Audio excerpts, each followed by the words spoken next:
Hi, Phil here from Spokes Education, and today I'm going to take you through our finances, and we're going to be looking at our expenditures that have grown over the last 3 years, and so you can get a real good sense of what to expect as your company grows and what you can expect your outlays to be.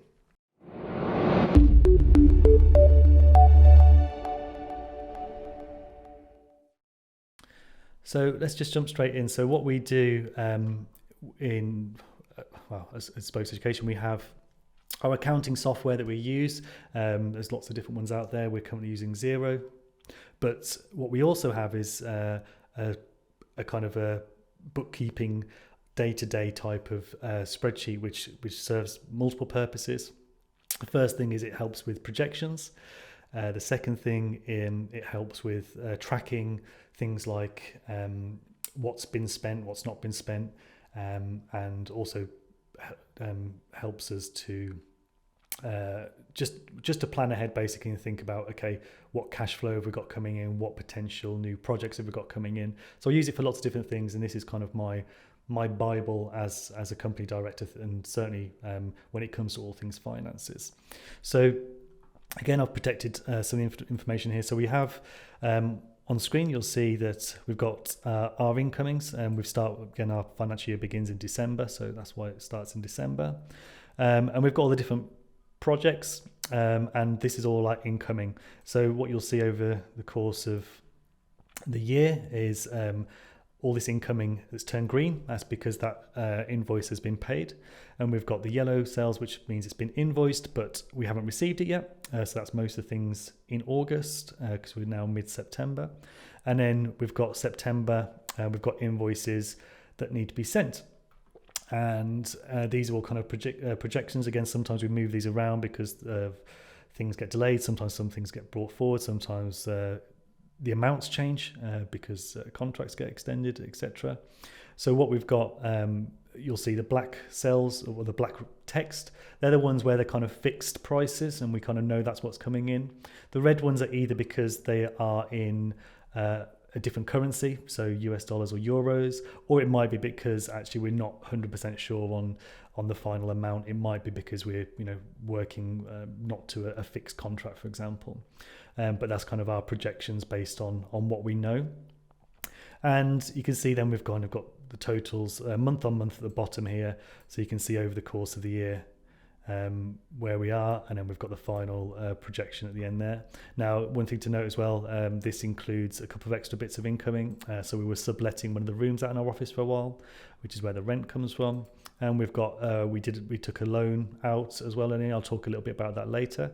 And also we've had a couple of grants as well. So this includes all of that, but when it comes to the kind of overall things, we tend to take the loans out of the equation. And what we've got in this cells here, we've kind of got the target. So that's basically how much our current expenditure is going to be based on projections. We've got our pipeline of incoming that's confirmed, essentially. So this is stuff that we've contracted for. So when a contract is converted, it goes into this thing. Then we've got the difference, which essentially is looking at what our profit will be. You might notice it's a little bit different to what our business plan was. That's because I'm actually expecting a couple of these projects to drop off the end of this month, or drop at the end of this year into next year. So actually it'll probably decrease there, but we may actually win some new business as well. And we've got a profit margin as well. And ideally we're looking for a 20% plus profit margin. So we're doing okay at the moment. And then what we've got up in the top here, we've got other potential projects. These are the ones that kind of are potential projects that might come into fruition. And we've got one, for example, that we're discussing at the moment. We've got one that we've been shortlisted for. In fact, we've got two that we've been shortlisted for, or they're in advanced stages. And then we've got another one which has been agreed in principle, and we're just literally waiting for that to convert into a contract. So we know we've got some more projected money potentially coming in, and we can then factor that in. And once that is converted, it will get dropped onto the master information here. But we've also then got converted into this kind of table a little bit of information, so we've also factored in the potential there, and then we can sort of see what our potential profits could be as well based on that. Like I said, a lot of this might fall into the next year depending on delays, so actually, you know, we've kind of always factored in that as well, but we try and be optimistic and say that it's going to fall in November. And again, I'm not concerned because our the difference is more than the whole of what we expect to take in November, so I'm not too concerned. If that was the other way around, if we had very fine margins here and we were a little bit nervous about what's going to come into November, then again it might be a different story. And then as we go down, we've got the expenditures, so similar sort of thing. So we've got green where it's been accounted for, and then we've got the black cells, the black text cells that are plain, which are ones that we're expecting and are kind of fixed, or as fixed as they can be. And then we've got red cells, which are ones which we're a little bit more uncertain about, and we're waiting to find out on. And then what we've got at the bottom, we've got our total expenditure for the month. So you can see, in this month we've got a pretty hefty VAT bill coming up, so it's going to go up to over £60,000 for 1 month, which was more than my expenditure over probably the first 5 years of doing freelancing. And then we've got the difference. So that month, because we've got a big expenditure, we're actually not going to be gaining as much money. And we've also then got our cash flow, so you can sort of see what our cash flow looks like. Again, predicted, just kind of get a sense of where we are, so we know how much money we've got in the bank. And again, as long as this is green, it means we've got over £100,000 in the bank. So I'm quite happy and I'm quite comfortable. That means we've probably got a couple of months worth of leeway at least, without anything else coming in as well. So even if everything came to a standstill, we know that we can pay our bills for a little bit.